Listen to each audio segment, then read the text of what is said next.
Jawaharlal Nehru educational and cultural അക്കാദമിയുടെ ആഭിമുഖ്യത്തിൽ നെഹ്റു ജന്മദിനാഘോഷം സംഘടിപ്പിച്ചു.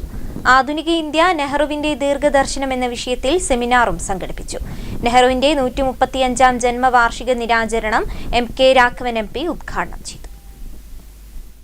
നെഹ്റു പാകിയ അസ്ഥിവാരത്തിലാണ് ഇന്ത്യ ഇന്നും കെട്ടുറപ്പോടെ നിലനിൽക്കുന്നതെന്ന് MK രാഘവൻ MP അഭിപ്രായപ്പെട്ടു.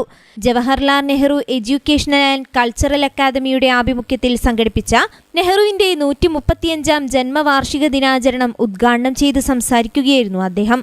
ആധുനിക ഇന്ത്യ നെഹ്റുവിന്റെ ദീർഘദർശനം എന്ന വിഷയത്തിൽ സംഘടിപ്പിച്ച സെമിനാറിൽ MP സൂര്യദാസ് വിഷയാവതരണം നടത്തി. ഡോക്ടർ MC വസിഷ്ഠ് സംസാരിച്ചു. ശ്രീ MP അദ്ദേഹത്തിൻ്റെ പ്രസംഗത്തിൽ സൂചിപ്പിച്ച പോലെ ഓരോ രാജ്യത്തിനും ഓരോ ജനസമൂഹത്തിനും ഓരോ ദേശീയ നേതാക്കന്മാരുണ്ട്. അമേരിക്കക്കാണെങ്കിൽ George Washington, Thomas Jefferson, Benjamin Franklin തുടങ്ങിയവർ, ഫ്രാൻസിലാണെങ്കിൽ റൂസോ, വോൾട്ടയർ തുടങ്ങിയവർ. അവരവരുടെ ദേശീയ നേതാക്കന്മാരാണ്. അവരെ അപമാനിക്കാൻ ആരെങ്കിലും ശ്രമിച്ചാൽ ആ രാജ്യത്ത് ശക്തമായ ശിക്ഷാ നടപടികൾ നേരിടേണ്ടി വരും. അമേരിക്ക എന്ന് പറയുന്ന വളരെ വ്യക്തി സ്വാതന്ത്ര്യം അനുവദിക്കുന്ന ഒരു രാജ്യമാണ്.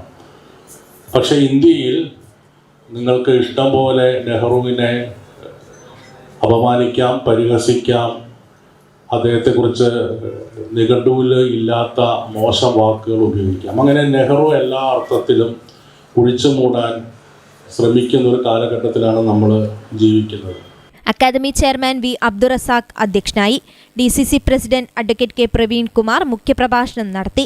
Academy general convener Beena Poovathil, DCC general secretary PM Abdurahman, doctor P. Sreemanunni, Vasanthi, Pradeep Kumar തുടങ്ങിയവർ സംസാരിച്ചു. News bureau, Kozhikode.